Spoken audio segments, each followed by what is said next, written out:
Hari ini kita akan update report bulanan kita mengenai sektor sawit. Bisa kita mulai ya presentasinya. Ya, jadi terkait dengan industri sawit di Indonesia sendiri, performanya cukup robust ya, di mana kalau kita melihat daripada production-nya, kemudian konsumsinya dan juga ekspor ini terlihat ada kenaikan yang cukup signifikan. Jadi memang untuk Indonesia sendiri di bulan Juni 2023, production CPO kita ini naik sebesar uh, 22% secara year on year ke 4,4 juta ton. Dan memang kalau misalkan kita bandingkan dengan level di Mei sebelumnya, itu memang ada sedikit penurunan sebesar 13%. Dan ini memang ada dikarenakan faktor daripada high base, di mana di bulan April TBS di plantation itu memang masih labornya kurang ya, karena memang ada libur daripada Idul Fitri kemarin. Makanya kemudian di Mei itu produksi dinaikkan. Kemudian sampai secara kumulatif sampai dengan bulan 6 2023 ini produksinya tercatat naik sebesar 16% secara year on year ke level 27,3 juta ton. Kemudian terkait dengan konsumsi domestik sendiri sampai dengan bulan Juni 2023 ini masih terlihat cukup robust pertumbuhannya, yaitu di level 15,6% secara year on year ke level 11,1 juta ton.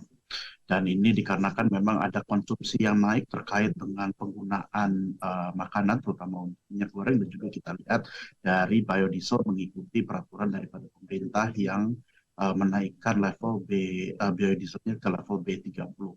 Kemudian dari sisi ekspor, jadi kita juga melihat kenaikan yang sangat substansial, 43,1% secara year on year, itu dikarenakan juga demand dari India, kemudian juga Cina, dan juga masih terkait dengan negara-negara Eropa di tengah supply crunch yang ada terkait dengan edible oil supply di global, termasuk rapeseed, soybean, dan juga sunflower. Next. Terkait untuk demand sendiri, jadi memang seperti yang tadi sudah kita sampaikan, kita melihat jadi edible oil prices ini di global ya, yang di luar daripada CPO, ini melihat kenaikan karena memang ada sentimen terkait dengan cuaca yang lebih buruk sehingga menghamper production daripada negara-negara yang memproduksi rapeseed dan juga soybean dan juga sunflower. Makanya kemudian di sisi lain di Indonesia sendiri memang karena produksi yang tadi kita sampaikan masih cukup robust dan juga supply yang kemarin masih lebih abundant, ini relatively lebih murah harganya dan kenaikan harganya itu cenderung lebih flattish di bulan-bulan kemarin, sehingga memang lebih di favor untuk dari sisi India, kemudian juga dari Cina, dan juga termasuk juga Eropa, yang karena memang harga seperti kita lihat yang di figur sebelah kiri ini dibandingkan dengan yang lainnya itu masih lebih murah untuk CPO-nya kemarin. Next. Terkait dengan kedepannya, memang kita melihat ini sebenarnya untuk di Kalimantan sendiri berdasarkan dari data yang kita lihat terkait dengan rainy days itu mulai melihat pelanjutan untuk penurunan di bulan 8 atau di bulan Agustus kemarin, dan kemudian berdasarkan kemarin kita cek di Kalimantan juga terlihat sudah mulai dry ya, dan kita merasa bahwa sebetulnya untuk El Nino ini dampaknya ini lebih apparent, dan ini sehingga kita ekspektasikan untuk produksi di dalam negeri sendiri, terutama di Kalimantan dan juga di Sumatera, ini ada kemungkinan akan terganggu ke depannya karena musim kemarau yang lebih dry lagi. Next.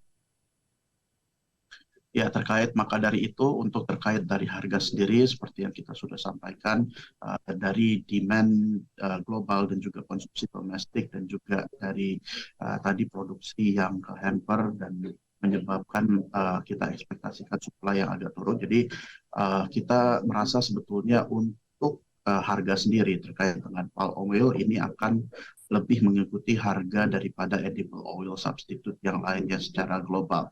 Dalam arti itu akan kita lihat sepertinya ada kenaikan. Namun untuk dari kenaikan harganya sendiri, ini kita dalam waktu dekat tidak ekspektasi bahwa akan naik ke level tertingginya di 2021 di 2022 di mana itu mencapai hampir lebih dari 1.500 USD per ton dan sekitar lebih dari 1.000 USD per ton untuk dari harga CPO sendiri. Perlu dicatat jadi untuk by the end of August harga CPO sekarang tercatat di USD 819 per ton atau untuk ringgit Malaysia di sekitar 3.650 per ton dan ini masih kita melihat walaupun sedikit kenaikan masih tertekan secara year to date itu 10,6%. Oke, mungkin sekian dari saya. Kembali ke Glenda. Selamat pagi, sahabat Mirai Aset semua.